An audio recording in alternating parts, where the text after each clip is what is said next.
Welcome to the Eastman Dental Podcast, where we hope to inspire, motivate, and provide education from our guests' experience. And today I am privileged to be joined by some influential figures within the dental world, or certainly within secondary care, Dr. Ulpee Darbar and Dr. Navdeep Kumar. In the challenging environments, the change management, you have to create me time, otherwise it leads to burnout. And I think, for me, I don't come in and think, oh gosh, I don't really want to do this. The day I feel that, I'll be out of here.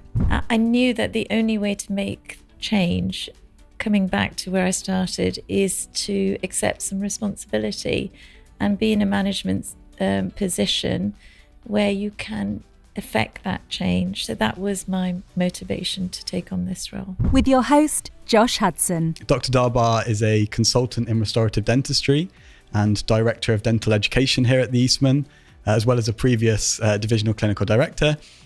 And Dr. Kumar is a consultant in special care dentistry, and she's our current clinical divisional director. So welcome both to the podcast. First of all, we'll start with you, Dr. Kumar. Can you tell us briefly about yourself and the journey that brought you to where you're at now? So in terms of my clinical career, special care dentistry didn't exist when I first qualified. So it's been quite a transformation to first get it on the General Dental Council as a listed specialty. So I think that's what drove me, how to make things a little bit better, how to affect change and to not just keep doing the same as we were always doing. In terms of management, that's very much linked, because by engaging with management responsibilities, you can implement the changes that you see are needed much more effectively. So have you always been in hospital? Have you been in practice and then came into hospital, or how? So initially I did vocational training, which was voluntary at that time, and I loved it. But I was actually invited back to a hospital job, and then I started seeing HIV positive patients, which at the time they had significant oral disease, and that's what captured my interest, and it drew me into hospital really for the rest of my career. Okay. And then when the special care specialty came about, did you get sort of grandmothered on, if that's the phrase, onto the specialist list? No, I actually became one of the first consultants in the UK before it was a registered specialty, because UCLH took the view that this cohort were not being served. So it happened afterwards, and then we ran some examinations and assessments to get other experienced clinicians grandfathered on. Okay. And Dr. Darbar, what's your history? That's a brief history of you until this point. So briefly, I started out and ended up going into practice, although my original intention wasn't to go into practice, but started off in a very challenging situation where at the time, female dentists were not that great, few and far between, and ethnic minorities were even fewer than that. So it was an interesting journey trying to secure a practice job. Ended up building a practice up from scratch with a principal who originally was like, oh, you're not going to be able to do very much. Yeah. And at 6 months, I had great pleasure telling him I'm leaving and I'm going into the hospitals. So I ended up joining the hospitals and worked up through the pathway, and I moved up the hospital training pathway very quickly. At that time, there wasn't a structured pathway. And I was a registrar at the time in those days, within about 2-3 years of qualifying. Okay. And ended up progressing upwards, becoming the consultant, and the rest is history, really. That's great. So Dr. Darbar, you've been Divisional Clinical Director as the Eastman Dental Hospital, and now Dr. Kumar, you're the Divisional Director for the combined ENT and Eastman Dental Hospital. Now, to me, as a junior, that sounds like a hugely responsible position, a hugely responsible role. Do you know how many staff you oversee, how many departments you oversee? What's the scope of that kind of role? So I think at the last count, we had over 760 people in the division. That's the combined division of ENT and dental. So it is a huge cohort. It's not the largest division within UCLH, but certainly one of them. And you're right, combining ENT and dental was a big transformation, but it's yielded lots of benefits, synergistic working and learning from each other. And ultimately, we all work above the neck. So there are some advantages, such as facial pain. And so what does that role look like on a day-to-day basis? What kind of things do you get up to as the divisional director? So the clinical director role is about leading and supporting, setting strategic direction, and ensuring that goals of the division are met. It has a very strong supportive function, and it integrates with the rest of the trust and the division. So there will be external drivers which we need to perform to as a division. But I see it as a strategic transformation post, and I mentioned transformation before. So certainly that's what motivated me to apply and do the job. That's great. And Dr. Darbar, so you're the Divisional Director of Education. Same question, really. What does that role entail? What does that look like on a day-to-day basis? I guess coming from having been Divisional Clinical Director, but at the time it was only the Eastman Dental Hospital, and we're trying to integrate working with ENT at the time. And during that period, we started shaping and setting up dental education. And when I stepped down, that's how I ended up. I was asked by the then Director of Education within the trust, because they realized a need for dental education to have a director of its own with the work we'd demonstrated. And I was asked to apply for the job and offered the role. And that's how I ended up being in this position. In terms of how many staff we oversee, so direct staff, it's quite an interesting role in the sense that you have immediate people that report to you, but majority of the staff report to the divisional clinical director, and the educational component part is a separate part. So it's kind of almost a dual role. In terms of really what benefits, etc., I think it's a hugely rewarding job, and I certainly wouldn't be doing it if I didn't enjoy it. I enjoy education, but it's bringing the clinical side and the educational side. But most importantly, it's about doing the best for the trainees and bringing the best out in them, really, which makes a big difference. That's great. So you both mentioned the clinical aspect, but also the volume of stuff that you're overseeing, the size of the organization. So how much of the business side of dentistry, how much of it's more kind of business related when you're at that kind of level within an organization, or are you less involved with that? Or how do you take part in that as clinical divisional directors and director of dental education? I think we both maintain our clinical activity, and it's important to do that, to understand what the teams are going through and what challenges they face and how to make things better, whether it's for the division or whether it's for education. So the clinical activity keeps us grounded, keeps us current, and keeps us informed. So I don't see them as separate as such. I feel that they're interdependent. I guess from my point of view, I trained to be a clinician. I love the clinical work I do. But I think in the sort of management roles, if you're not really au fait with what you're doing clinically, you would never understand the challenges your trainees, your staff go through. So I think, as Dr. Kumar has said, the two are very synergistically interrelated. But I do think that you do have to have a very focused business mind. And unfortunately, most clinicians really are far distant from what business strategy looks like.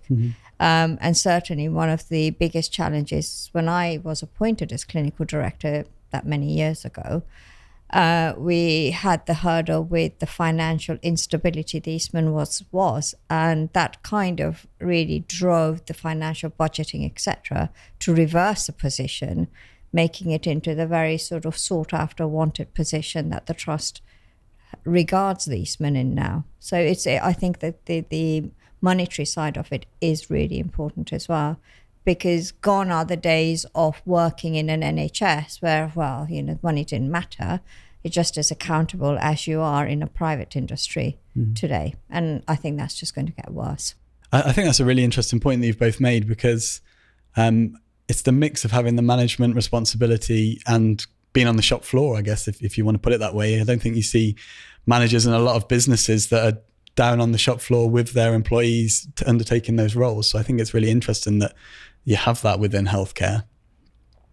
So we talked about the different aspects to the roles, but what was your motivation to get into these more senior management roles? What led you to decide that that's the area that you wanted to pursue when you could just have carried on being clinicians and just doing your day job, so to speak? I think I'd had a number of leadership roles before, whether it was within the trust or externally, and in a sort of education and special care internationally with University College London.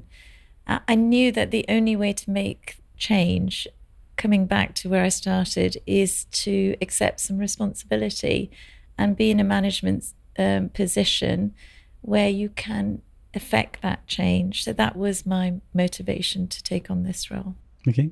And what was your motivation for your... For me, I'd never dreamt of being a clinical director at all. That was not even in my aspiration. So when I became consultant, I took on a lot of leadership roles, both within the Eastman and out of the Eastman, made a lot of changes. And the opportunity for clinical directorship came, and I thought, this is the worst time possible because I've got so many other things. We had quite a lot of research projects going on. And in the end, I thought, if I want to make a difference, I can't let the opportunity pass.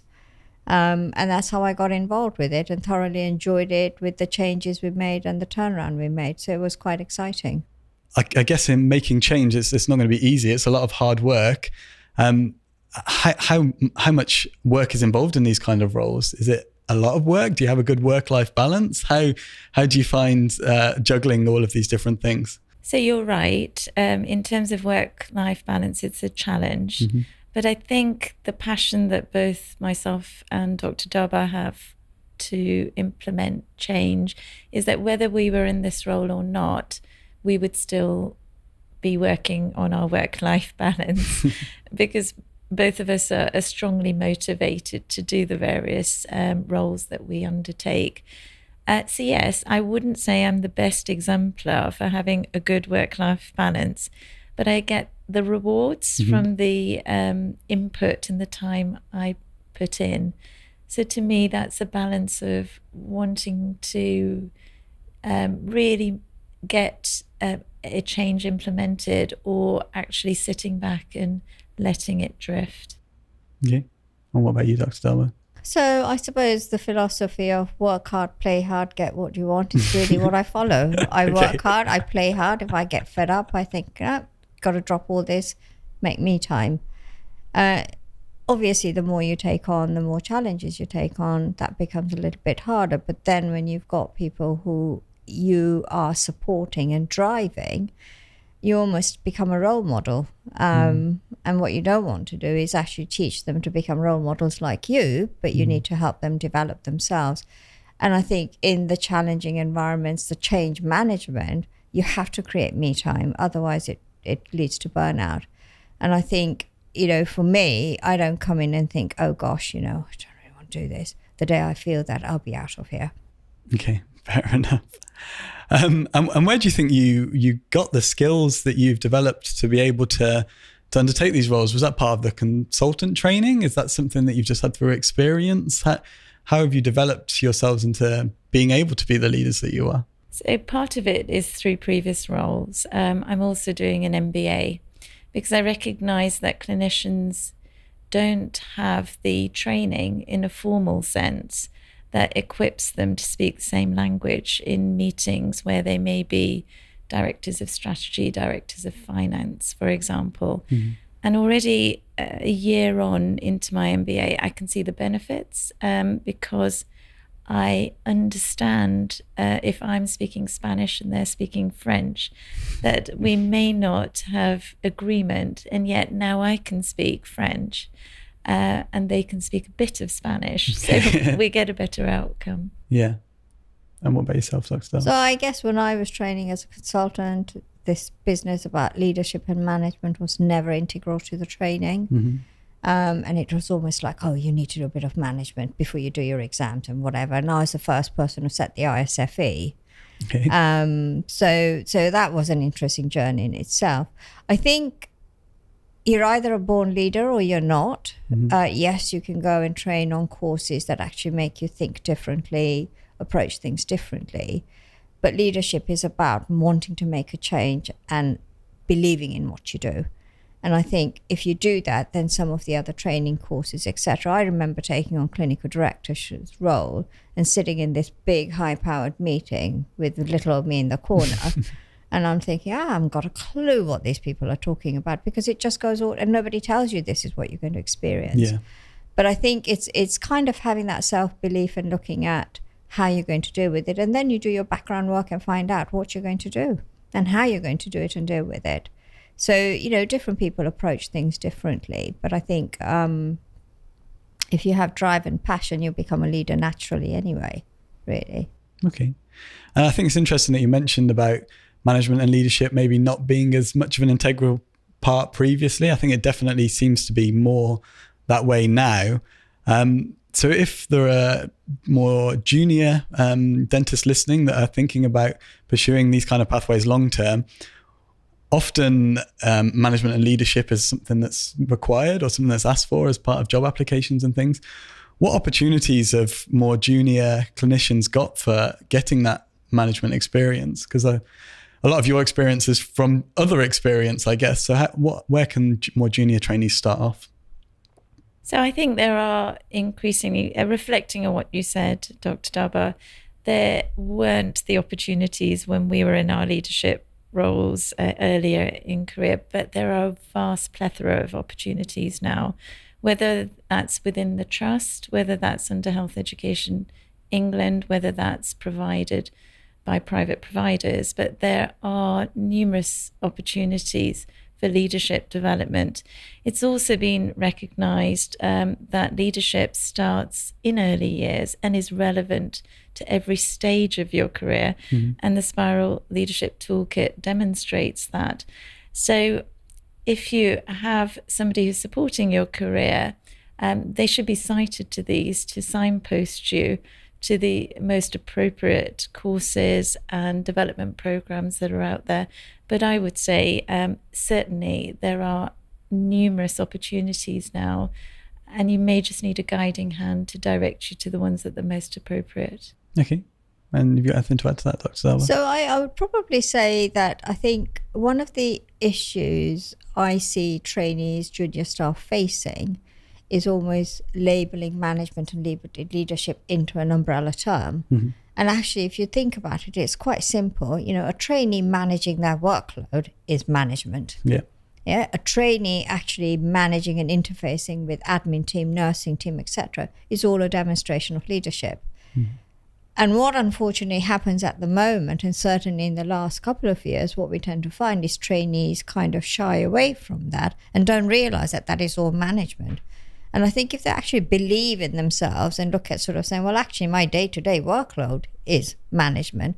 At a personal level, people manage things and lead on things at a personal level. So in a work environment, some of the skills are transferable skills. And then as Dr. Kumar said, it's then a question of really establishing where the niche areas are that you can actually grow into. But, management and leadership is not something you can run or learn just by attending a course. You have to act it and do it. And therefore learning how to manage yourself in leading, which is what the fundamental part of Spiral Leadership Toolkit is really a great way to start. But actually understanding that, you're all born leaders and managers because you do that on a day-to-day basis. And that's what you need to really kind of think about rather than thinking, I've got to go on a management leadership course. Is what I would say. So seeking out those opportunities, but also evaluating what you're doing and seeing your opportunities in what you're already doing. Is that what you're saying? Absolutely. Because, that's you wouldn't be in a training program, which is a highly demanding training program, without demonstrating some of those skills.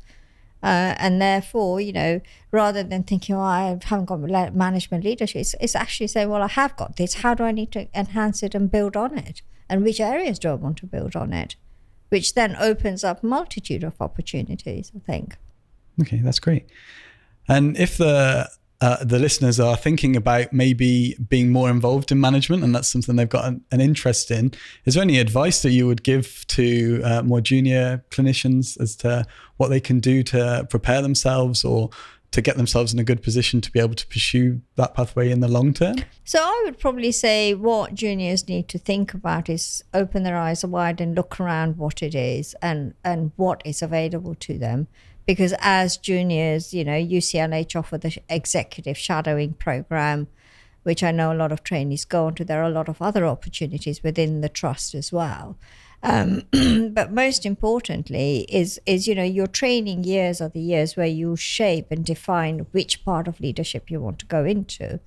And then, if you feel that this is where your niche is within management, then it's approaching the right consultants, the right teams, clinical directors, both within and out with, to actually say, well, can I just come and shadow you and see what you do on a day-to-day basis?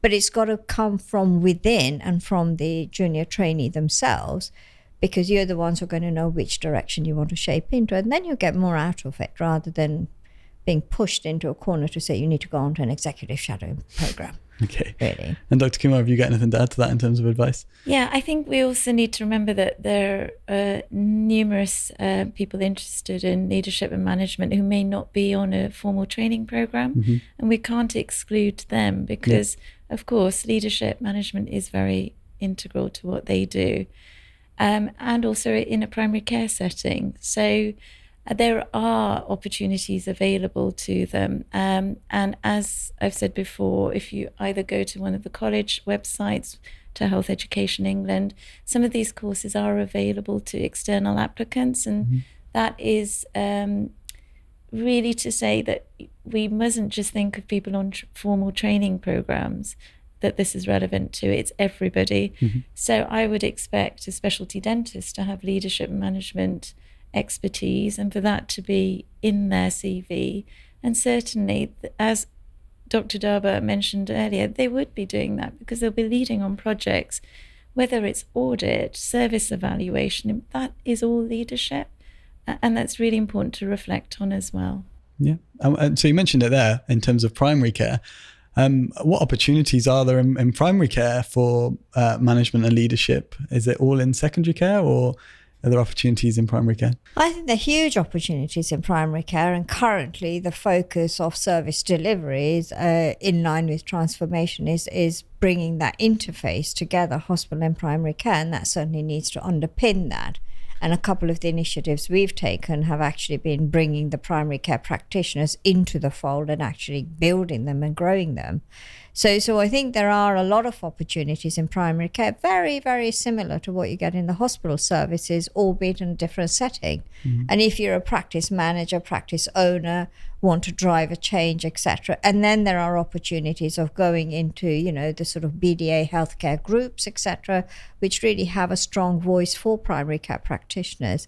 But there is a very, very positive move forwards, trying to bring the two interfaces together, synergizing the benefits and the enhancing the opportunities, I think. So I think people shouldn't close their minds to say, well, there's nothing in primary care. There is, albeit probably needs to be more publicized, I think. You got anything to add to that, Dr. Kumar?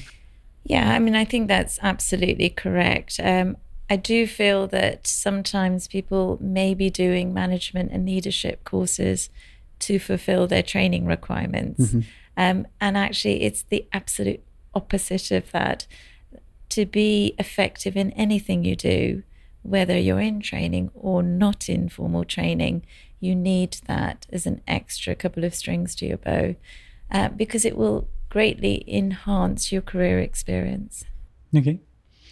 And so what are the next steps? So you've reached these kind of pinnacles really in terms of the positions that you can be in with the hospital and the changes that you're implementing. What are the next steps for each of you? Where are you looking going forward? So I think for me, that's a really interesting question because I had my appraisal yesterday. Okay, it's good timing. And the same question was asked to me. I think for me, it's very much looking at what I can do strategically. So I'd like to remain in a strategic role. It's tough. I'm not denying that. But to be able to say you've been able to make things even 2% better in an area which is vulnerable for patient care or for staff, I think that's what would drive me. So reflecting on that, I'm also doing a transformational coaching course. So all of these things are about supporting other people within the division to really step up and see where they can make an impact as well. Mm-hmm. And still keep up the clinical work? Yes. And Dr. Darbar? Interesting question. Very interesting question. I think I've done a lot of things which I never thought I'd achieve, and have excelled at all of those. I think the biggest thing has been making a difference to people and patients, huge difference. So even if I decide I wanted to wind down, my personality says that wind down just does not come into the equation really. But I think I will explore further opportunities of supporting, helping, guiding people in achieving what they want. I think, I've got something to give, not just to patients, but even juniors who are trying to come up. Mm-hmm. And it's a great place to be, really. And carrying on clinical as well? Well, most people who take on senior management roles reduce their clinical activity. I've pretty much consistently done more than 80% of time. Yeah. And lots of people say to me, oh, you must have stopped clinical work. And I'm like, no. So, yeah, I mean, treating patients, seeing the difference you make to them when you reconstruct them, etc., is hugely satisfying, as is bringing trainees who are not performing to the highest level possible. So I think there are some things that you just can't give up easily. Fair enough. And we're asking everybody the same final two questions. So the first one is if you could describe the three things that you enjoy most about your current role. So Dr. Kumar. I love seeing special care patients, and I have a strong interest in medically compromised patients and hematology oncology. And they are a very vulnerable cohort. They balance me out because their prognosis is often guarded, let's say. So it gives me a perspective that other challenges within my job are minor compared to the challenges that our patients face. So first and foremost, I get great satisfaction, joy, and insight from the patient cohort I see. Secondly, I think it's a real privilege to work with lots of really quite remarkable people. UCLH has got some strong leaders, and I've learned a lot from working with them, and also learned that they share the same passion. So that's given me a lot of enjoyment. And I suppose finally, I absolutely love teaching and training, and that makes me feel that we're equipping the generation that follows us, and that we can pass some of that benefit on and actually make sure that it's not lost. That's great. And Dr. Darbar, three things that you enjoy about your role? Making a difference. That's kind of, seeing people turn themselves around, being there for people when I'm needed, and making a difference to patients, actually seeing patients move from being highly subdued, lack of confidence, to gleaming smiles at the end of it is a huge, huge satisfaction. And equally, it's the same thing when you see trainees progress upwards and upwards and achieve greater things. And I think we've produced people who've achieved a lot of great things. So hugely, hugely satisfying. And I think also, despite all the roles and the management roles, etc., I've had, I'm just me. And I think I'll always be me. So that's good enough. Fair enough. And the final question. So both of you have, like we've talked about, gone through a whole range of things to get to this point in your careers. But if you were going to go back in time and say some advice to your younger self, what advice would you give? That's really interesting, because initially I wanted to be an endodontist, and then got lured into hospital. So I would say I would be a really different person if I'd followed that pathway. So the advice I would give is take a chance, because I took a chance and it put me on to a pathway which has been so rewarding. So look out there, see what opportunities are there, but just be prepared to take that chance. Okay. Dr. Darbar? So I think had I not got the self-belief and the determination, I would never have done a quarter of the things I've done. So I think any junior person starting out needs to start on the basis of self-belief and self-awareness. If you have self-belief, you can turn anything into an opportunity, and having that positive mindset. Because believe you me, you're in an environment that has hurdles, and those hurdles can be high and low. Only you can make them if you believe in yourself. And that's what I would say. Never lose faith. That's great. Well, thank you both so much for taking the time to be here. I know you're very busy, and I'm sure the listeners will really appreciate hearing from your experiences. So thank you very much. Thank you. Thank you. We hope you've enjoyed listening to this episode. We would love to hear your suggestions for future guests. Remember to follow us on social media using hashtag the Eastman Dental Podcast. And if you like what you hear, please like, share, subscribe, and listen out for future episodes.